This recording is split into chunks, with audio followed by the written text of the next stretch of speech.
Hello students, welcome to M for PRT and TGT. भारतीय अनुसंधान के भाग 1 और भाग 2 हमने देख लिए थे। उसके अंतर्गत आने वाले अनुच्छेद भी हमने देख लिए थे। आज संविधान के अंतर्गत आने वाला भाग 3 कवर करेंगे। ठीक है, संविधान के अंदर जो भाग 3 आता है ये मूल अधिकारों के बारे में बताता है और ये अनुच्छेद 12 से 35 तक दिया है। ये बहुत ही इम्पॉर्टेंट टॉपिक है आपके केवीएस का। अगर आप तैयारी कर रहे हैं, चाहे वो पीआरटी हो या टीजीटी हो, या फिर अगर आप यूपी सुपर टेट की तैयारी कर रहे हैं, तो भी ये बहुत ही ज़्यादा इम्पॉर्टेंट है। पेडागोजी ओवरऑल हर टीचिंग एग्ज़ाम के लिए इम्पॉर्टेंट होती है। प्लस जो आपका केवीएस और सुपर टेट है उसके सिलेबस में भी संविधान दिया हुआ है। ठीक है, इससे 2 से 3 क्वेश्चन पूछ लिए जाते हैं आराम से। और अगर आप देखें तो बहुत ही अच्छे क्वेश्चंस पूछे जाते हैं। मतलब ऐसे क्वेश्चन ही पूछे जाते हैं कि बहुत ही वेस्ट टाइप के क्वेश्चन पूछे, ऐसे क्वेश्चन पूछे जाते हैं जो कि जनरली सबको पता होने चाहिए, जो कि नेसेसरी है। भले ही आप एग्ज़ाम दे ना दे, पर इन चीज़ों के बारे में आपको जानकारी होनी चाहिए। जैसे संविधान का भाग 3 है, ये मूल अधिकारों के बारे में बताता है। ठीक है, तो मूल अधिकार प्रत्येक व्यक्ति को पता होने चाहिए क्योंकि वो उसके मौलिक अधिकार हैं। ठीक है, क्या क्या राइट्स से संविधान ने दिए हैं। तो आप एग्ज़ाम दे रहे हो या ना दे रहे हो, पर आपको जो बेसिक नॉलेज है संविधान की वो होनी चाहिए। तो भारतीय संविधान का भाग 3 जो लोग लिखना चाहते हैं वो लिख सकते हैं। भाग 3 के बारे में पढ़ेंगे। इसके अंतर्गत मूल अधिकारों का वर्णन है। किसका वर्णन है? मूल अधिकारों का वर्णन है भाग 3 के अंतर्गत। बहुत इंपॉर्टेंट है, याद रखेंगे आप ये। ठीक है, ये कॉन्सेप्ट कहाँ से लिया गया? इस तरह क्वेश्चन बहुत पूछते हैं। तो ये अमेरिका के संविधान से लिया गया है। ठीक, मूल अधिकार का कॉन्सेप्ट कहाँ से लिया गया है? तो ये अमेरिका के संविधान से लिया गया है। इस तरीके के क्वेश्चन एग्जाम्स में पूछ लिए जाते हैं, तो इसको ध्यान रखेंगे बिल्कुल आप अच्छे से। मूल अधिकार का कॉन्सेप्ट या भारत में जो संविधान है, भारतीय संविधान, उसके मूल अधिकार का कॉन्सेप्ट कहाँ से लिया गया? तो अमेरिका के संविधान से लिया गया है। मूल अधिकारों के बारे में कुछ चीज़ें जान लेते हैं। जो मूल अधिकार है वो व्यक्ति के जीवन की स्वतंत्रता, अभिवृद्धि एवं व्यक्तित्व के विकास के लिए आवश्यक है। ठीक, मूल अधिकार ज़रूरी है। मैंने आपको बताया ना कि आप एग्ज़ाम की तैयारी ना भी कर रहे हो तो जो आपके बेसिक राइट्स है तो पता होने ही चाहिए सबको कि आपके क्या क्या अधिकार हैं, क्या क्या मूल अधिकार है।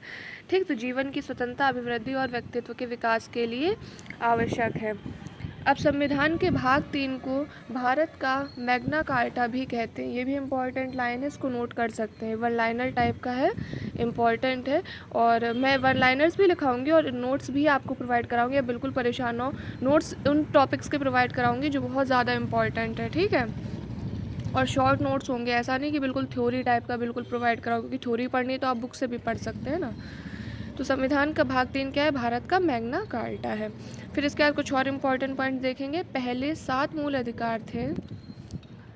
पहले 7 मूल अधिकार थे। अब कितने मूल अधिकार बचे हैं? 6 मूल अधिकार। ठीक है, वर्तमान में पूछा जाए कितने मूल अधिकार हैं तो 6 मूल अधिकार हैं। ठीक, पहले 7 मूल अधिकार थे, अब 6 मूल अधिकार है। एक मूल अधिकार को हटा दिया गया। ठीक, एक मूल अधिकार को हटा दिया गया। कौन सा मूल अधिकार हटाया गया है? तो संपत्ति का अधिकार हटाया गया है। ठीक, क्यों हटाया गया और कहाँ हटाया गया ये भी आपको बताती हूँ मैं अभी। तो संपत्ति का अधिकार जो है इसको मूल अधिकार से हटा दिया गया है, समाप्त कर दिया गया है। अब कितने मूल अधिकार बचे हैं वर्तमान में? तो 6 मूल अधिकार वर्तमान में है। ठीक, पहले 7 मूल अधिकार थे, अब वर्तमान में 6 मूल अधिकार है। संपत्ति का अधिकार जो है वो मूल अधिकारों से हटा दिया गया है। अब इसको हटा दिया गया है तो ये गया कहाँ संपत्ति का अधिकार? तो संपत्ति का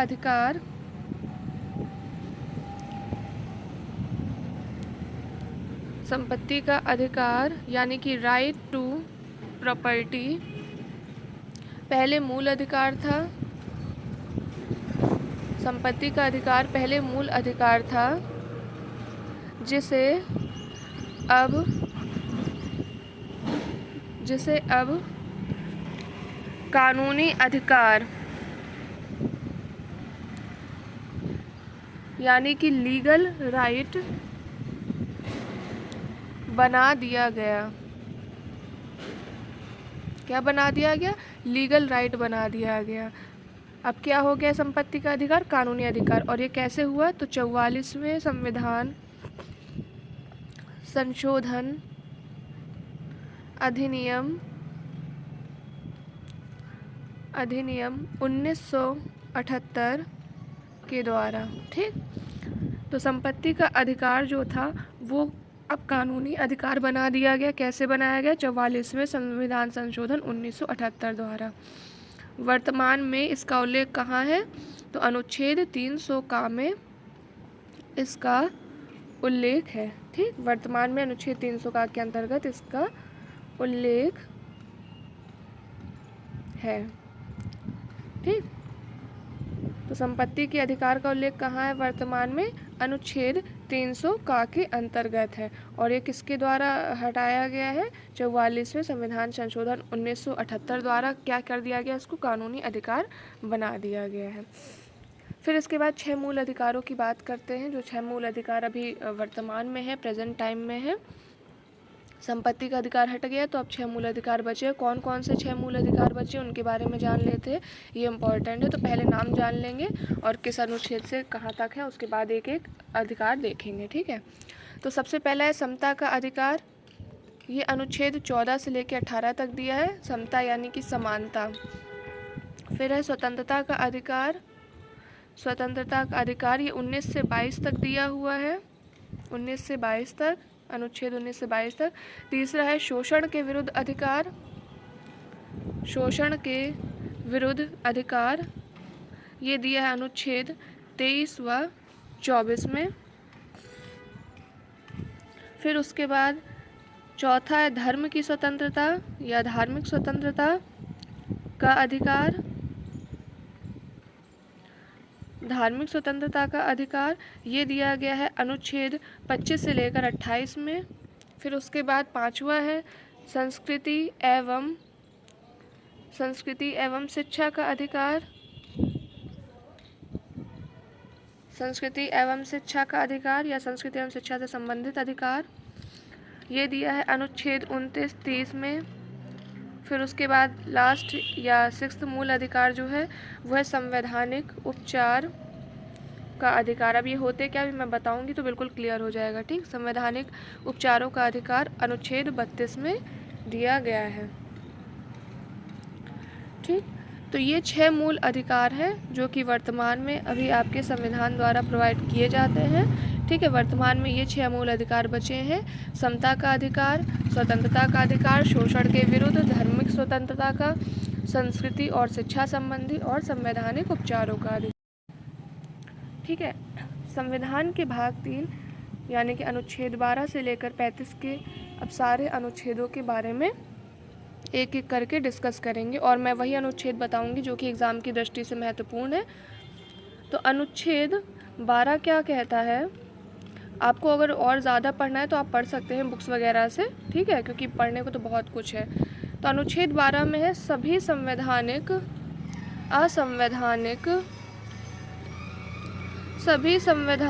असंवैधानिक वित्तीय सहायता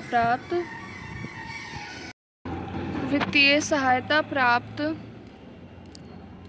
संस्थाएं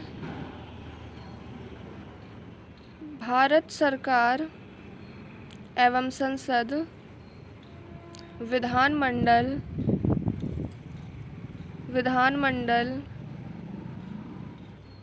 तथा राज्य सरकार,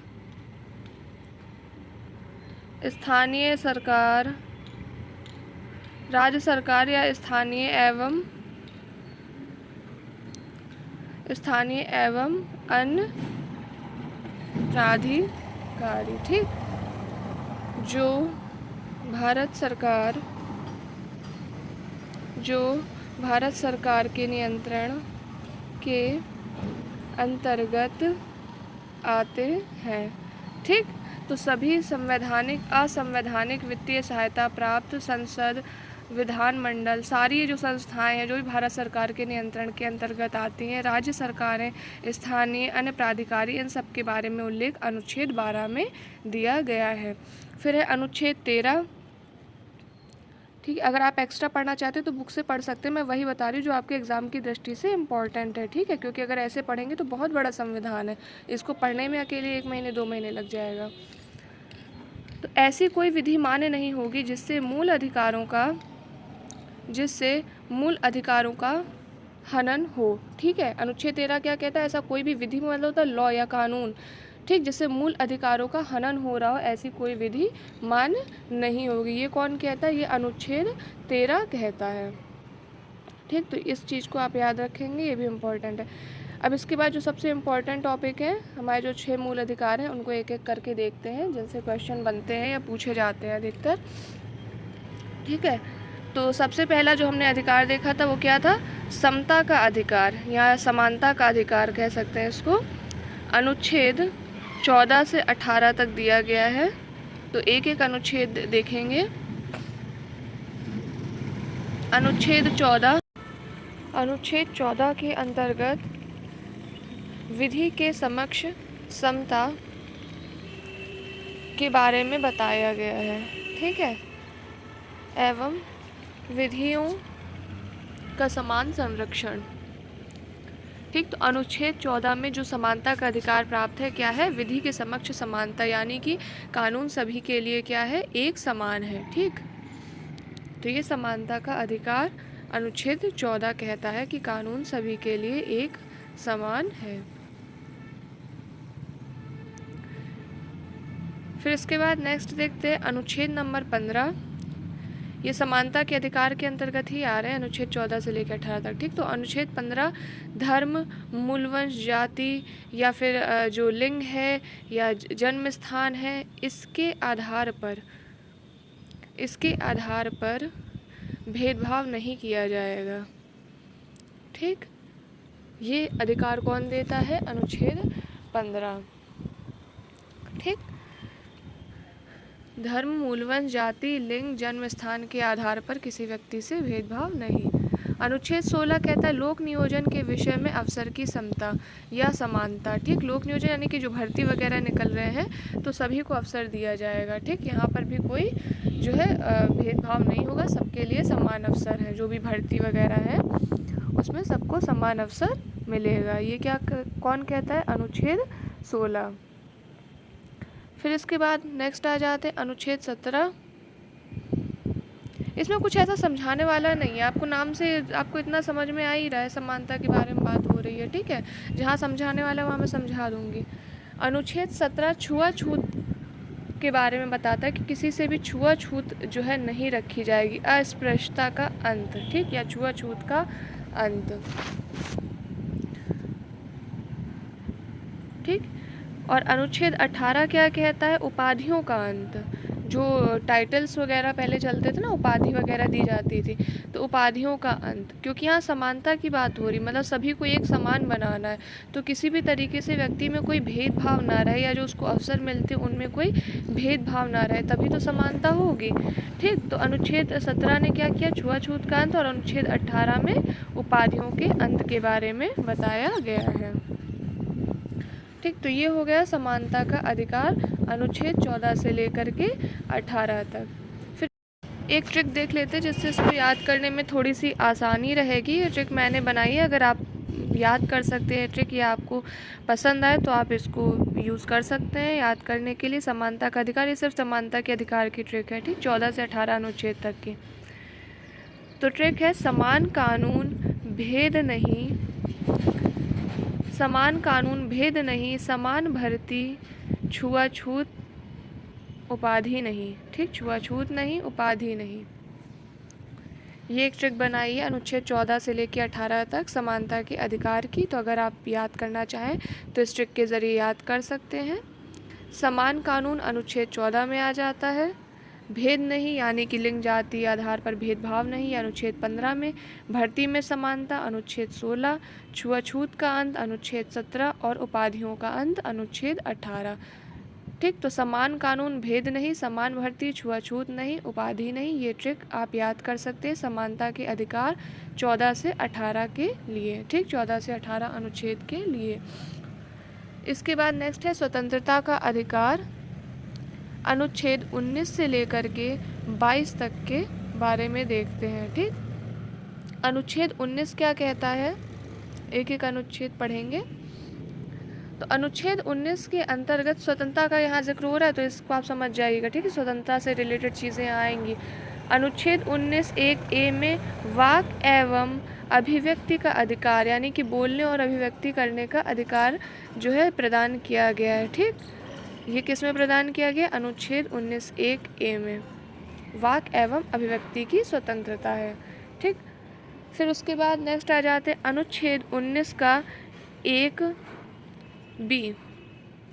ठीक, अनुच्छेद 19 का एक बी क्या स्वतंत्रता देता है, शांतिपूर्ण तरीके से, शस्त्र रहित तरीके से कोई भी, जैसे अगर आप सम्मेलन या कोई सभा का आयोजन करना चाहते हैं तो उसकी स्वतंत्रता है। ठीक, मतलब वहाँ शस्त्र वगैरह अलाउ नहीं है और शांतिपूर्ण तरीके से, ये नहीं कि वहाँ पर आपने बिल्कुल हिंसा मचा रखी है। ठीक, तो ऐसा नहीं, तो इस चीज़ की स्वतंत्रता है।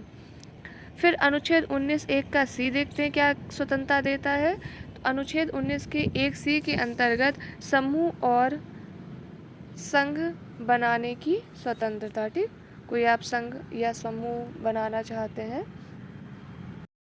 फिर अनुच्छेद 19 एक का डी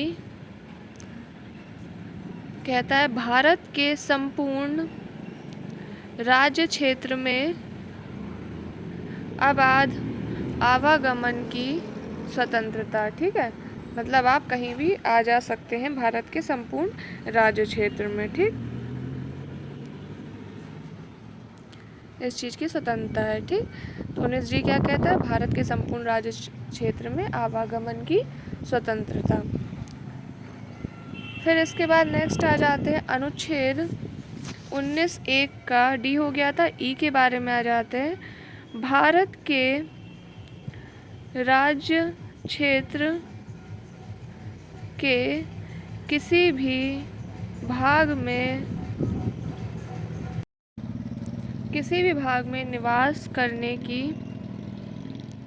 या बसने की स्वतंत्रता। ठीक है, मतलब भारत के अंतर्गत आने वाले आप किसी भी राज्य क्षेत्र में निवास कर सकते हैं, वहाँ बस सकते हैं, ये स्वतंत्रता का अधिकार है अनुच्छेद 19 एक ई में। ठीक, फिर इसके बाद नेक्स्ट आ जाते हैं अनुच्छेद 19 ई हो गया था, अब अनुच्छेद 19 एक एफ में संपत्ति का अधिकार। ठीक, जिसको अब हटा दिया गया है।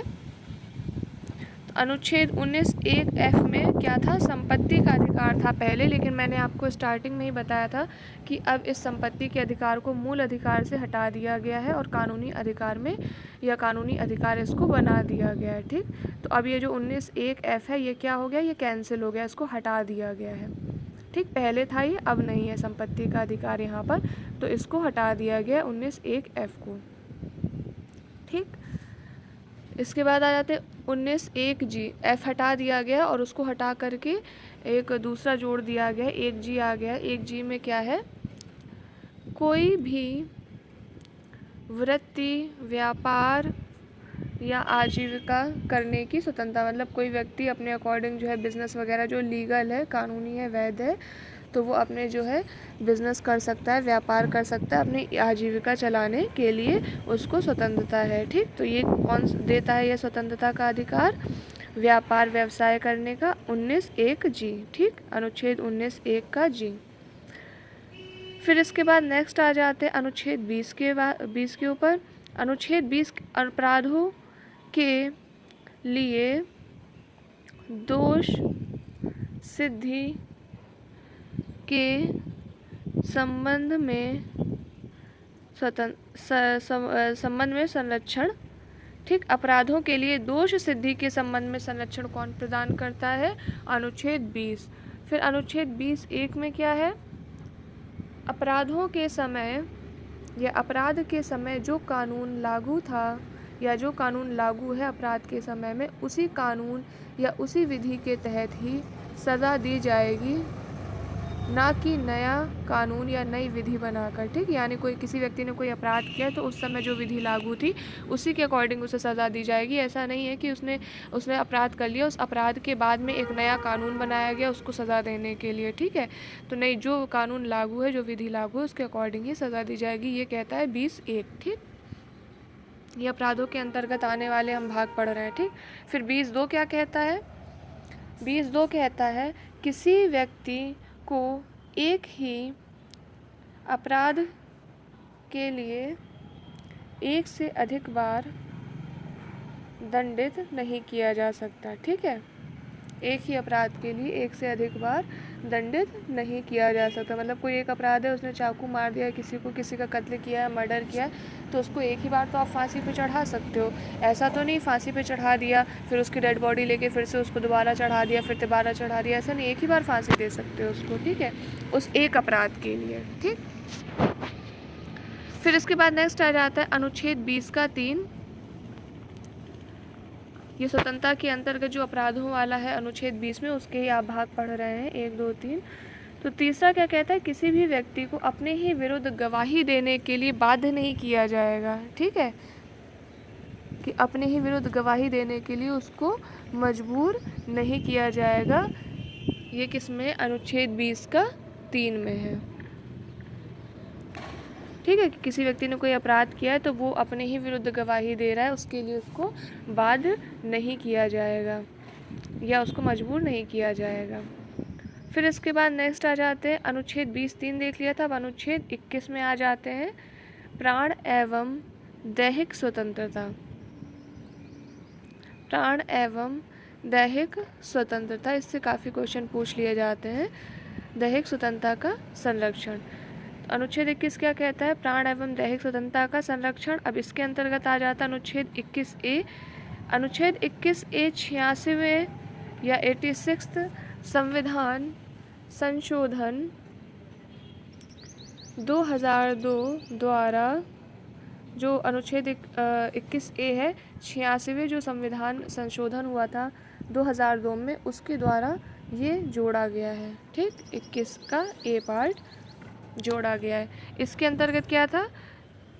6 से 14 वर्ष के बच्चों को अनिवार्य एवं निःशुल्क शिक्षा, और यही अधिकतर पूछ लिया जाता है। ठीक, अनुच्छेद 21 को 86वें संविधान संशोधन 2002 द्वारा इसमें जोड़ा गया था, और जिसके अंतर्गत है 6 से 14 वर्ष तक के बच्चों को अनिवार्य व निःशुल्क प्राथमिक शिक्षा प्रदान करना। फिर इसके बाद नेक्स्ट आ जाते हैं अनुच्छेद, और अनुच्छेद 21 याद रखें, काफ़ी इंपॉर्टेंट है, ऐसे क्वेश्चन पूछा जाता है। अनुच्छेद 21 हो गया। अब अनुच्छेद 22 के बारे में आते हैं। कुछ दशाओं में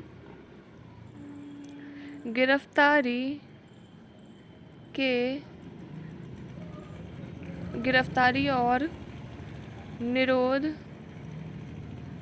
से संरक्षण, ये किस में आ जाता है? अनुच्छेद 22 में। कुछ दशाओं में, कुछ स्थितियों में ऐसा संरक्षण प्राप्त हो सकता है, गिरफ्तारी और निरोध से संरक्षण। ठीक, तो स्वतंत्रता का अधिकार हो गया है अनुच्छेद 19 से 22 तक।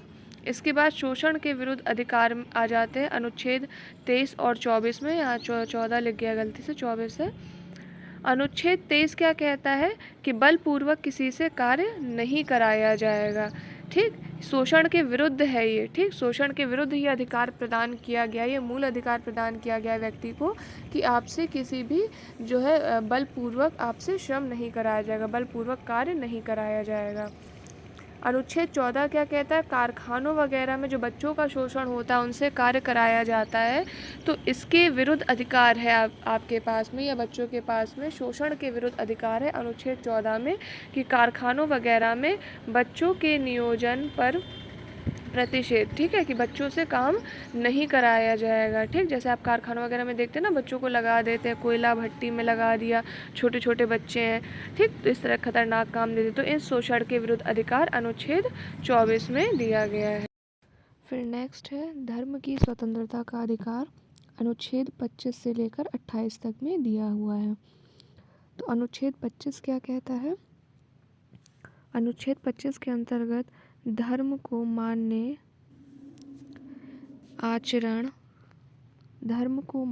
आचरण व प्रचार करने की स्वतंत्रता।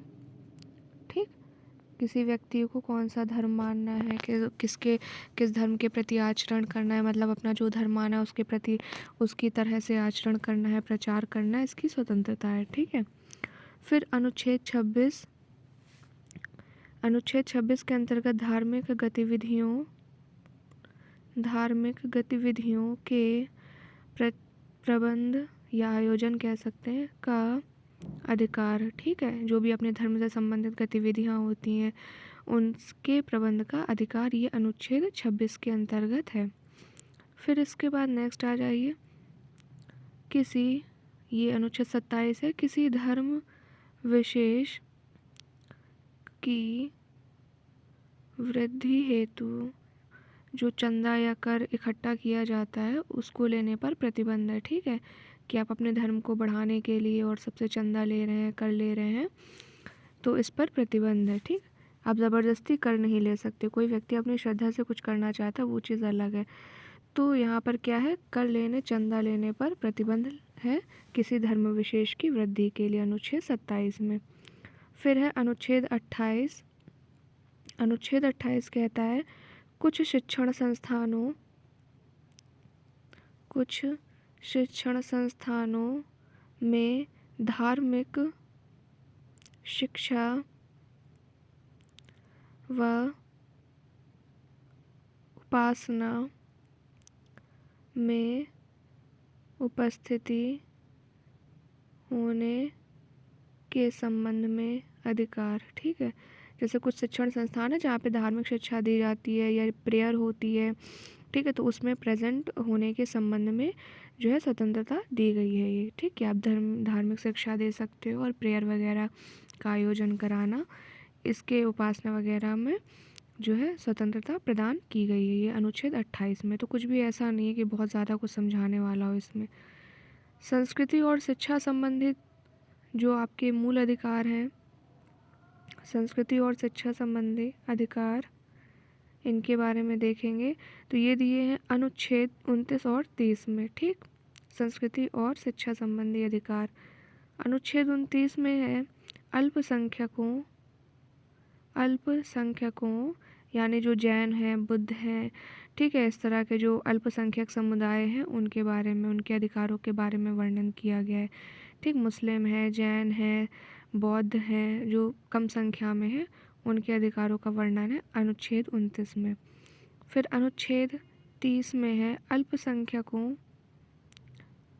अल्पसंख्यकों का अधिकार क्या है। कुछ चीज़ों में अल्पसंख्यकों का अधिकार दिया गया है कि वो अपने शिक्षण संस्थानों की स्थापना कर सकते हैं। शिक्षण संस्थाओं की स्थापना का अधिकार है। ठीक है, प्रशासन करने का अधिकार। ठीक, तो अल्पसंख्यकों को शिक्षण संस्थाओं की स्थापना और प्रशासन करने का अधिकार अनुच्छेद 30 में दिया गया है। फिर इसके बाद नेक्स्ट मूल अधिकार आ जाते हैं संवैधानिक उपचार। ठीक, यानी कि जब मूल अधिकारों का हनन होता है तो कुछ संवैधानिक उपचारों की व्यवस्था की गई है। तो संवैधानिक उपचारों का अधिकार ये अनुच्छेद 32 में है। तो कौन कौन से संवैधानिक उपचारों का अधिकार प्राप्त है। ठीक है, तो इसके बारे में देखेंगे। ये क्या है, मूल अधिकारों का हनन होने पर संवैधानिक या संविधान द्वारा उपचार। ठीक, मूल अधिकारों का आपका हनन हो रहा है तो आपको अधिकार है संवैधानिक उपचार का भी। क्या है, इसके अंतर्गत क्या क्या आते हैं, कौन कौन सी रिटें आती हैं यानी याचिकाएं आती हैं, उसके बारे में देखेंगे। तो संवैधानिक उपचार के अंतर्गत, या ये कह सकते हैं संवैधानिक उपचार का अधिकार जो है उसके अंतर्गत 5 प्रकार की रिटें कहते हैं याचिका को। ठीक है, 5 रिटें आती है। कौन कौन सी, पहले नाम जान लेते फिर डिटेल में 5 रिटों के बारे में बताऊंगी जो इम्पोर्टेंट है जितना। तो सबसे पहले बंदी प्रत्यक्षीकरण, दूसरा है अधिकार परीक्षा, अधिकार परीक्षा, तीसरा है परमादेश, परम आदेश, चौथा है प्रतिषेध, प्रतिषेध, और लास्ट यानी कि पांचवी रिट है उत्प्रेषण। ठीक, तो ये 5 रिटें हैं संवैधानिक उपचार के अधिकार के अंतर्गत। अब एक एक करके इन रिटों के बारे में जानेंगे कि ये हैं क्या। तो सबसे पहले बंदी प्रत्यक्षीकरण। बंदी प्रत्यक्षीकरण के अंदर किसी व्यक्ति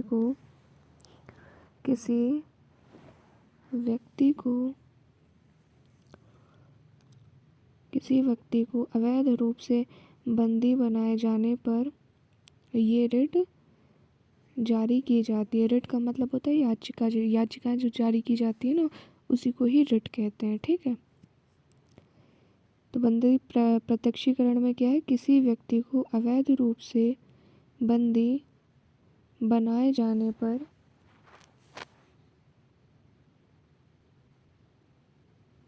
अवैध रूप से बंदी बनाया गया हो या तो क्या करते हैं, ये रिट जारी की जाती है।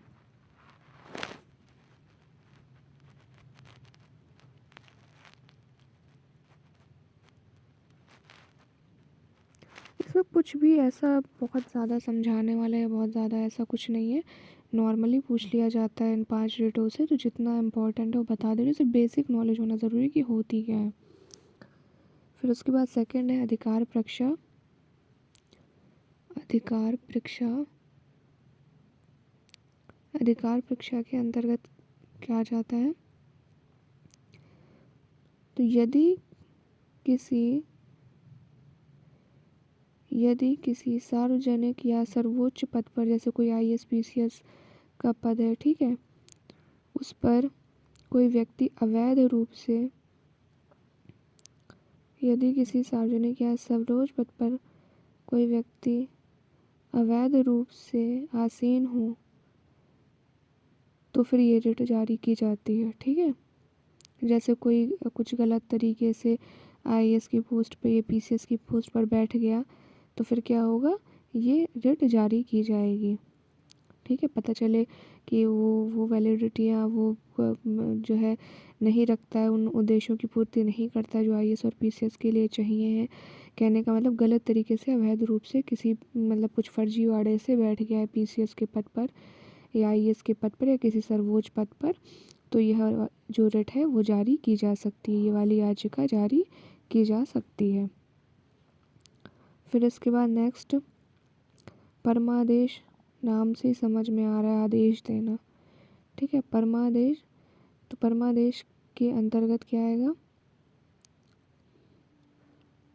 जिनको लिखना लिख लीजिए, बहुत ज़्यादा मैं इसीलिए डीप में नहीं बता रही हूँ, बहुत नॉर्मल बता रही हूँ, है तो इन सब में बहुत सारी चीज़ें। ठीक है, तो मैं एग्ज़ाम की दृष्टि से इम्पोर्टेंट बता रही हूँ, क्योंकि रटना है तो बुक से भी रटा जा सकता है।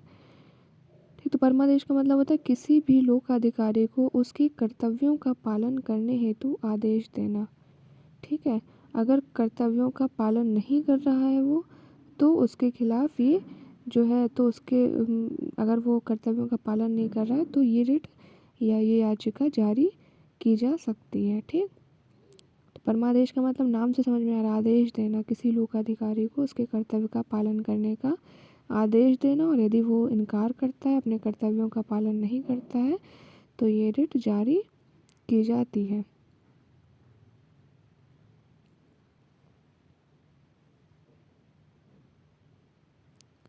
ठीक है, तो ये रिट क्या की जाती है, जारी की जाती है, अगर वो अपने कर्तव्यों के पालन करने पर इनकार करता है या कर्तव्यों का पालन नहीं करता है। तो ये आ गया परमादेश के अंतर्गत। यानी कि चौथी जो रिट है प्रतिषेध। ठीक, प्रतिषेध के अंतर्गत देखते हैं, इसका सीधे सीधे मतलब होता है प्रतिषेध कर देना, मतलब मना कर देना। ठीक, कुछ शब्दों के तो आपको नाम से ही समझ में आ जाएंगे। तो high high court, lower court, या हाई कोर्ट का मतलब होता है उच्च न्यायालय और लोअर कोर्ट का मतलब होता है निम्न न्यायालय। ठीक है, तो हाई कोर्ट क्या है, लोअर कोर्ट को किसी मामले में सुनवाई या किसी मामले की सुनवाई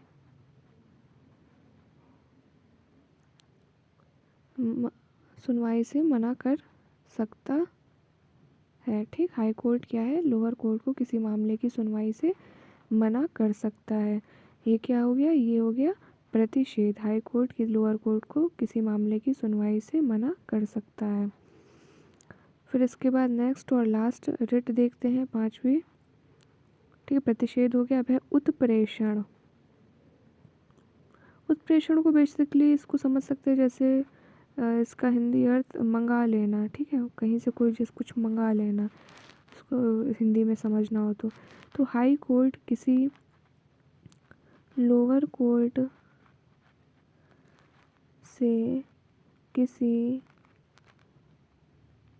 हाई कोर्ट किसी लोअर कोर्ट से किसी मामले को सुनवाई के लिए मंगा सकता है। ठीक, सुनवाई के लिए मंगा सकता है, तो ये हो गया उत्प्रेषण, अपने पास मंगा सकता है। तो उत्प्रेषण क्या है कि कोई मामला है लोअर कोर्ट में, तो हाई कोर्ट लोअर कोर्ट से किसी मामले को सुनवाई के लिए अपने पास मंगा सकता है। ये क्या हो गया, उत्प्रेषण हो गया। ठीक, तो ये पांचों रिटें जो इम्पोर्टेंट थी वो मैंने आपको बता दी हैं। और यहाँ पे संविधान का भाग 3 जो है वो इतना कंप्लीट हो गया। एक इम्पॉर्टेंट पॉइंट है, डॉक्टर भीमराव अंबेडकर